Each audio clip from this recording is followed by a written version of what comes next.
मैं उत्थे बैठा सा ना इस्लामाबाद, मैनू कही आंदी ये वजीर आजम ना बैठा है, हुण मौलवी विक गया है। आ वेख लो मैं विकिया।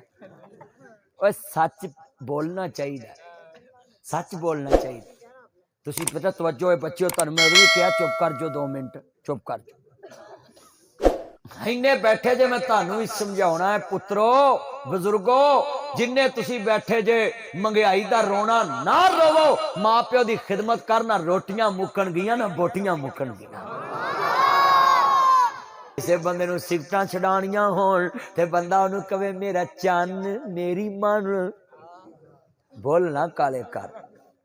कई मेरे चन्न सुकदे जांदे ने, बुल काले करी आउंदे ने सिगटां पी पी के। मां प्यो ने मेहनतां नाल पाले हुंदे ने, ये सिगटां पी पी के। ना की तेरा छेती दस, मैं किहड़ा थाने दसना है। ताया शौकत मेरा चन्न मेरा मक्खन मेरी मलाई, ये मेरा ताया है, लव यू ताया शौकत। रोटी पूरी करिए या बिल तारिए, दसो केड़े खूह च छाल मारिए।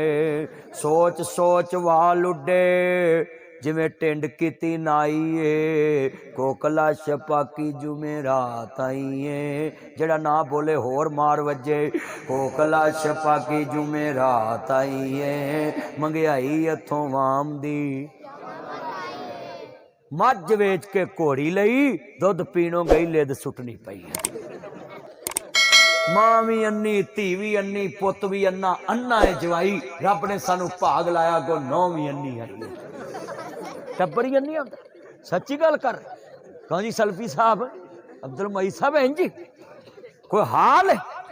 अल्लाह, मैं उत्थे बैठा सा ना इस्लामाबाद, मैनू कही आंदी ये वजीर आजम ना बैठा है, हुण मौलवी विक गया है।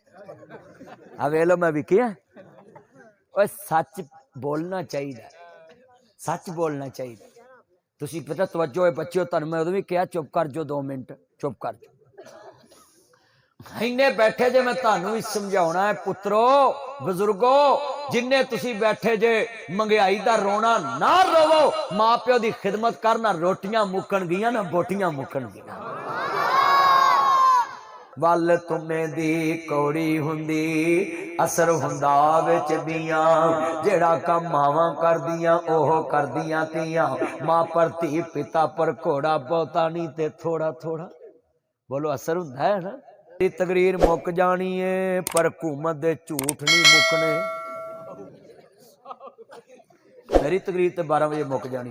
पुत्र बह जा, तू मुकाउण चला, बह जा इत्थे, तेन घड़ी घड़ी चमूने लड़दे ने अज।